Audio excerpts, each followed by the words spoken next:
Hi, welcome to the craft store.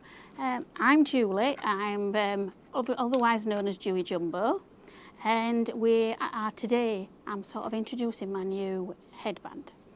As you know, I usually use jumbo size needles. Now these are smaller than the jumbo size, so we're calling these junior needles, and it's just that we want a nice thick chunky look, but not as chunky as I normally do, to achieve this headband that I'm wearing. The headband I'm wearing is actually, the stitch that we're going to learn is called herringbone stitch. And it looks so complicated, but as you can see, it's really on trend at the moment. There's so many throws, and even tiles are done in herringbone, floors are done in herringbone.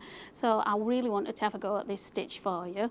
So we're going to cast on 18 stitches. So I'll show you how I cast on. There are many ways to do it, and how I use what's called the thumb method.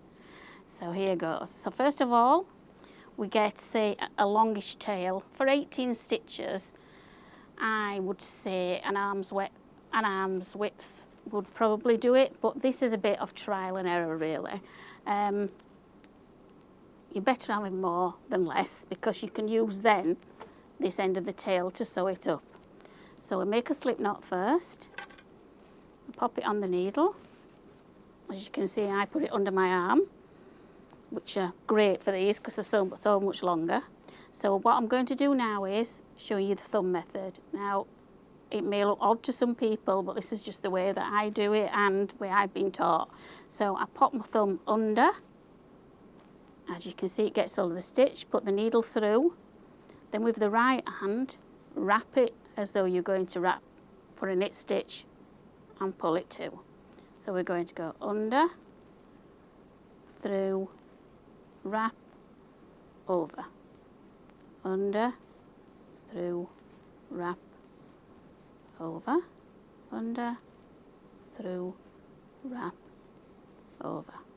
So let me just start at the beginning again. So this one's the left hand. This is one that you're going to make your loop with. This is your right hand, and this is the one that you're going to only do your wrapping with. So we're going to go under, through, over, under, through, over. It's like anything, when you first do it, you think it's complicated, but you'll soon get in a rhythm, as you do with most knitting. I'll try and do it as slow as possible for you all to be able to follow. There. I like to use this because it gives a nice stretchy edge. Rather than, there's another one called cable, where you use 2 needles to do. That doesn't give a very stretchy edge, but that's excellent then if you're doing something like blankets and you want a flat edge. Here we go. So we see how many we've got now. 2, 4, 6, 8, 10, 12, 13, 14, 15, 16, 17, 18. And this is our super chunky, Juey super chunky that I'm using, and it's in various colours. It's 100% merino, but you can use any super chunky yarn. As long as it's super chunky, it'll work out fine to this. Right, so we can see now, again, we've got a good point on our needle. That's something to look for. These I have made extremely pointed points for you all, and you'll understand why as we get into the stitch. So for the first stitch, we always start with a knit. So in for a knit. Make sure you can all see. So we're doing a knit stitch now, and then we're going to go in as though we're going to knit, but this is called a slip. So we're just going to slip it onto our right needle. Then we're going to knit. We're going to drop those off. Now this one that we slipped, which is the 3rd stitch here, we're going to pick this up. This is why you need good throwing points. We're going to pick that up. We're going to lift that over the 3rd, but we're not going to drop it off. And then we're going to put the needle back in, wrap, and drop them all off.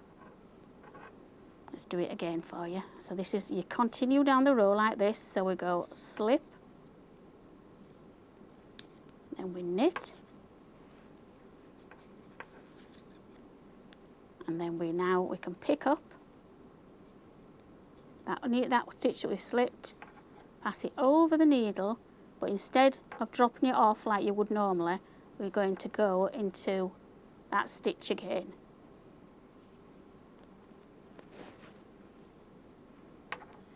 And knit it and off.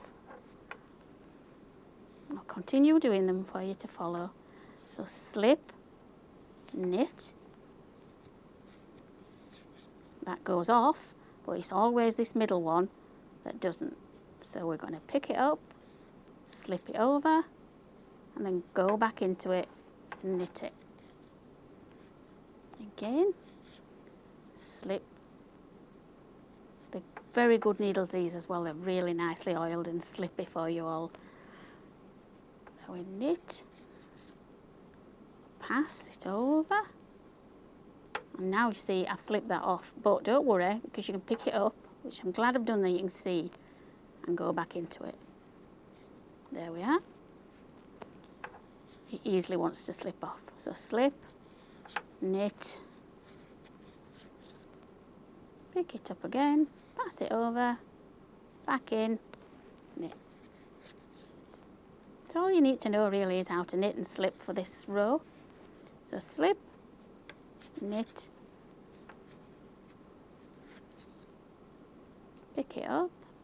Now on a pattern, when it says slip, it will say S1. That means slip one. That's just what we've done.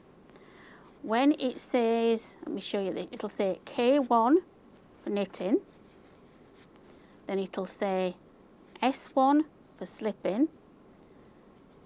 We're going to K1 again, and then it'll say PPS, which means pass the slip stitch over, and knit, and it'll say knit into it.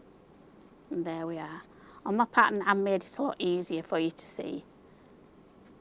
And then we're just going to knit the last 2 stitches.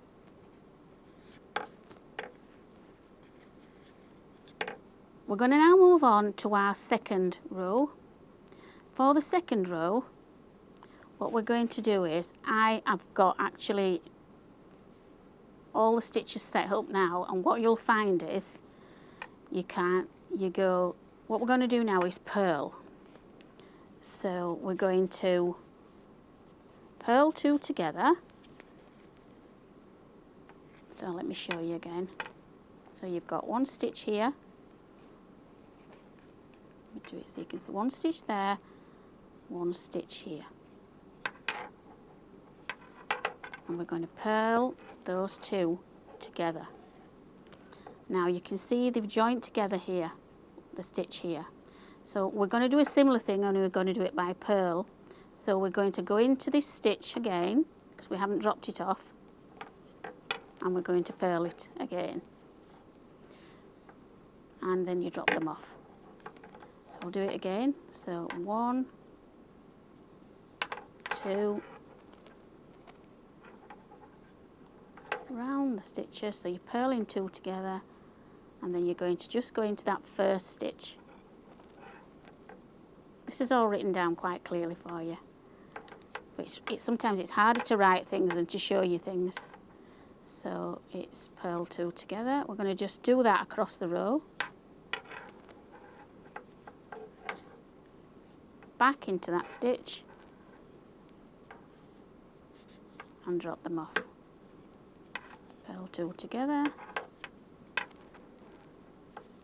back into the stitch, get that first stitch, purl into it, and wrap. This is giving you the crisscross. So purl 2,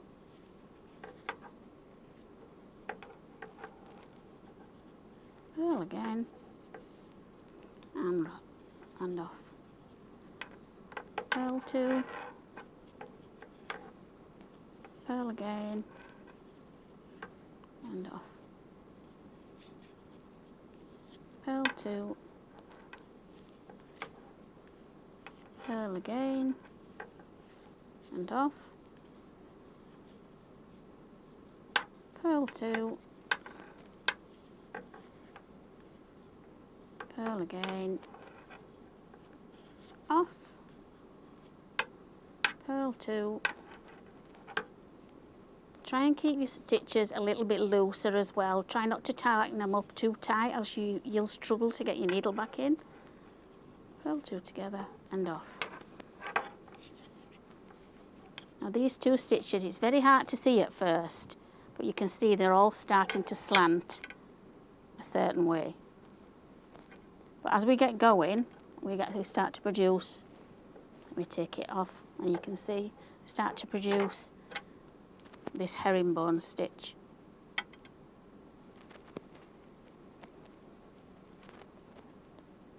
If we want to continue, you just continue now and do as much as the pattern says. You do enough to wrap around the head. Everyone's heads are different, so don't always follow the pattern exactly how many it says to wrap around, how many inches or centimetres it says. Just keep trying it round your head, and that is all there is to it.